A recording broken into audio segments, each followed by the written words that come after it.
കോട്ടയ്ക്കൽ ആര്യവൈദ്യശാല പുതിയ ഉൽപ്പന്നങ്ങൾ പുറത്തിറക്കി.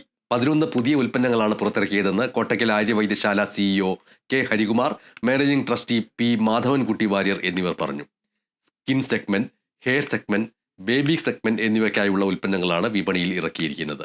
എല്ലാ മനുഷ്യരിലേക്കും മരുന്നിന്റെ ഗുണം എത്തണമെന്നാണ് 100 വർഷത്തിലധികം പാരമ്പര്യമുള്ള ആര്യവൈദ്യശാലയുടെ ആഗ്രഹമെന്നും കെ ഹരികുമാർ വ്യക്തമാക്കി.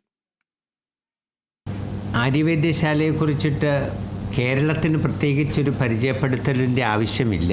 100-ൽ പരം വർഷമായിട്ട് കേരളത്തിലും കേരളത്തിലെ സമൂഹമായിട്ടും വളരെ ഇഴുകിച്ചേർന്ന് നിന്ന ഒരു ചാരിറ്റബിൾ ട്രസ്റ്റാണ് ആര്യവൈദ്യശാല. ഒരു ട്രസ്റ്റ് ആയതുകൊണ്ട് ഇതിൻ്റെ surplus of income over expenditure Kerala സമൂഹത്തിൽ തന്നെയാണ് ചെലവഴിക്കുന്നത്. അപ്പം നമ്മളിപ്പോൾ ഈ പുതിയ പ്രോഡക്റ്റുകളിൽ കൂടെ നമ്മൾ ഉദ്ദേശിക്കുന്നത് എന്താണെന്ന് വെച്ച് കഴിഞ്ഞാൽ, ആര്യവൈദ്യശാല 100-ൽ പരം വർഷങ്ങൾ കൊണ്ട് ക്ലാസിക്കൽ മെഡിസിനിലും പ്രൊപ്പറേറ്ററി മെഡിസിനിലും ഉണ്ടാക്കിയെടുത്ത ഞങ്ങളുടെ എക്സ്പെർട്ടൈസ് എങ്ങനെ ആളുകൾക്ക് യൂസർ ഫ്രണ്ട്ലി ആയ ഫോമിൽ കൂടെ എത്തണം എന്നുള്ളത് മാത്രമാണ്.